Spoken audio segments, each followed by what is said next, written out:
Aliya Mustafina is a PhD candidate in the LHAE department's Educational Leadership and Policy program. Her research interest in educational assessment was shaped by her experience as both a teacher and an educational assessment and policy analyst in Kazakhstan.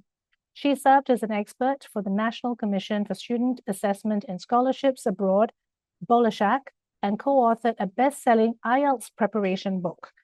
Her work explores teacher effects in large-scale assessments, drawing connections between international experiences and the Ontario EQAO context. Aliya, over to you, please. Thank you so much for a wonderful introduction.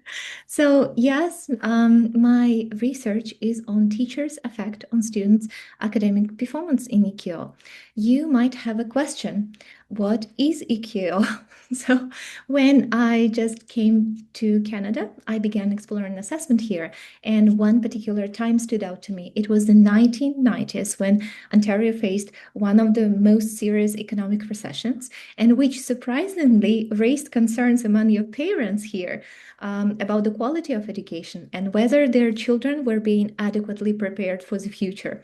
And in response, your government established a Royal Commission on Learning to investigate the situation and also to provide some suggestions.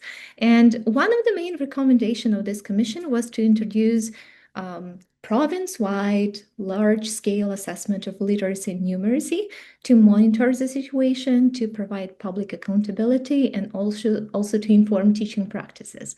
And I think as a result of all of this, in 1996, your Ministry of Education developed Education Quality and Accountability Office, or shortly EQAO, to carry out these large-scale assessments in reading, writing, and mathematics in grades 3, 6, 9, and 10. So EQAO exists for almost 3 decades, and there've been lots of research on EQAO, but I've noticed one interesting trend. Most of the studies focus on students, their experiences with these assessments, their perceptions, everything is about students. And very few papers focus on teachers and their influence on students' results. So I started reading these papers really carefully. I analyzed them. I was able even to categorize them into 3 different categories. The first papers that were talking about teacher qualifications, how different teacher credentials might influence students' performance. Second bulk of research, we're talking about teacher attitudes, how different teachers' views on this new assessment influenced their administration of these tests and subsequently their students' results. And the last but not the least, papers that were talking about teacher practices, how different teacher classroom practices, their teaching methods influence their students' test results. But collectively, all these 3 categories together form what is widely known in the world literature as the teacher effect. And nobody explored this in the context of EQAO. And I was very surprised, but I also saw that this is a great gap for me. And you might have a question, why is it important? Why we should explore teacher effect? I think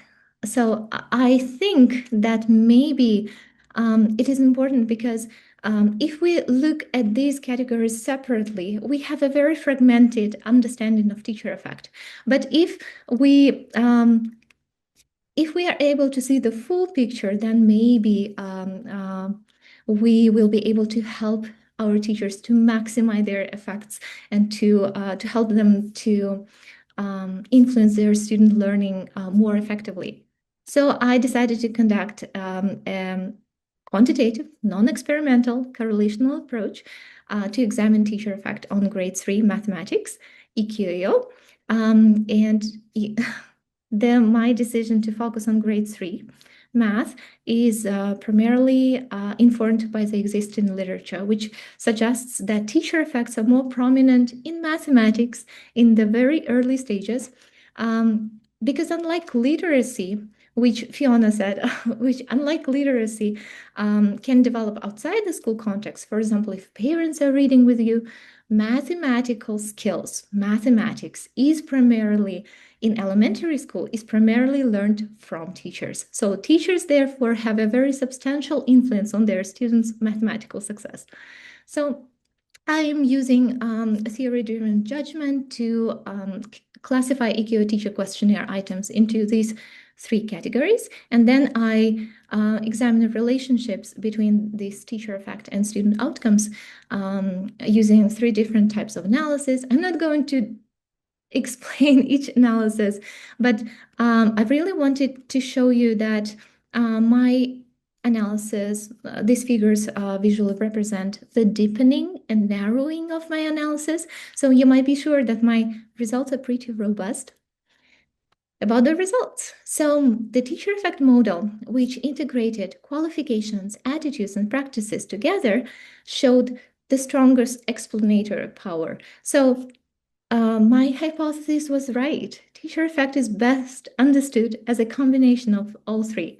My results indicate that teacher effect accounted for 22.6%, while student level factors explained 65.4%, and school level factors contributed only 12%, positioning the teacher effect as the second most influential source of variation. So I also was thinking about this. It's very difficult to influence student level factors. For example, what the student's first language would be, or whether the students has an opportunity to talk about math with their parents every day, or something like this. But I think it is possible to help teachers to equip them to better support them, and that would help students.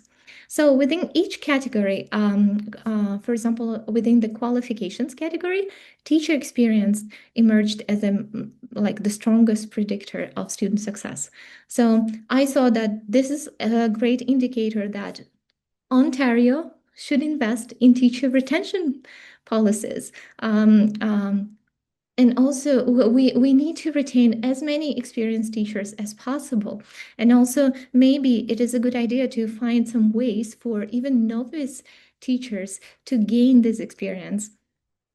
In the practices category, instructional methods played a very decisive role, with open-ended problem-solving instruction positively influencing student performance, and teacher-guided instruction negatively. So my results indicate that there is a need of balancing this very rigorous teachers' classroom structure with some kind of student autonomy. And I was thinking about teacher training. Maybe we can do this with the help of teacher training. And with the attitudes, within the attitudes category, teacher expectations had a very significant positive effect. So saying that teachers who used EQAO data to guide their expectations for their students, they were able to support their students' learning better. So in conclusion, I can say that my findings reinforce a very simple but very important message. Teachers matter.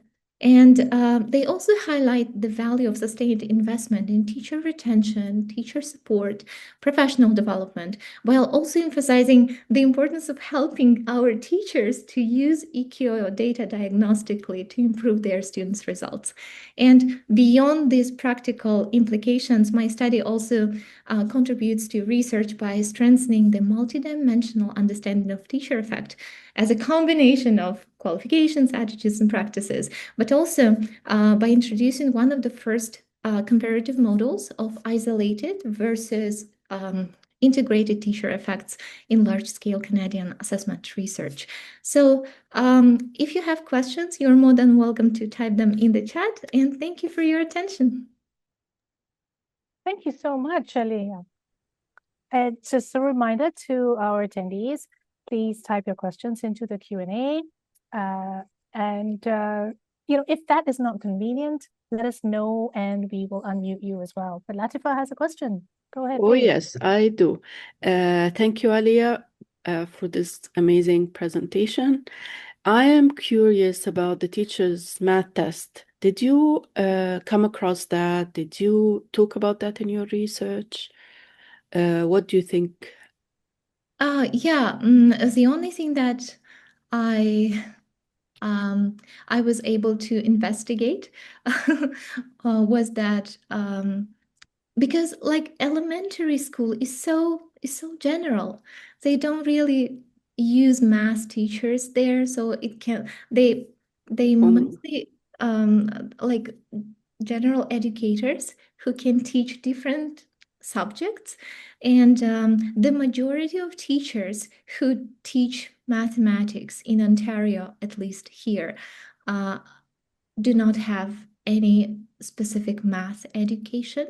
So mhm, that question was like, I had to skip this question to proceed with mhm, research. Yeah, that was very surprising to me. Um, mhm.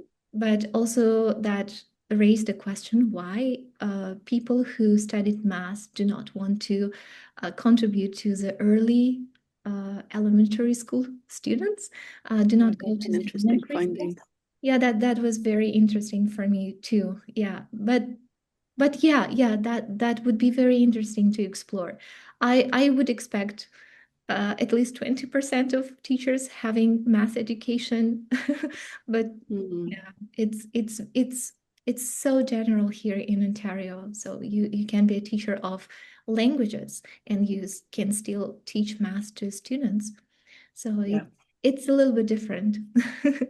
yeah, it seems so. Mhm, Thank you so mhm. much. You're welcome. That's so cool. Any other questions? Again, either you type it into the Q&A box or um, send us a text in the chat, and then we can unmute you to speak if typing is not convenient. But in the meantime, I do want to ask Aliya one question in terms of where you're at with your research right now, and what's the next step? Okay. Yeah, very interesting question. I um I hope to defend in April. Yeah, I am almost at the very end of my research. Right now, I am writing recommendations based on my results, and they include some teacher training programs. They also include some recommendations into the teacher retention policy. Um, um, I also provide some recommendations for EQAO itself to maybe improve their survey questions for teachers to get more information, because I had some variables that were very significant. For example, instructional time was very significant. So the more time teacher spends in the classroom, the better students' results are.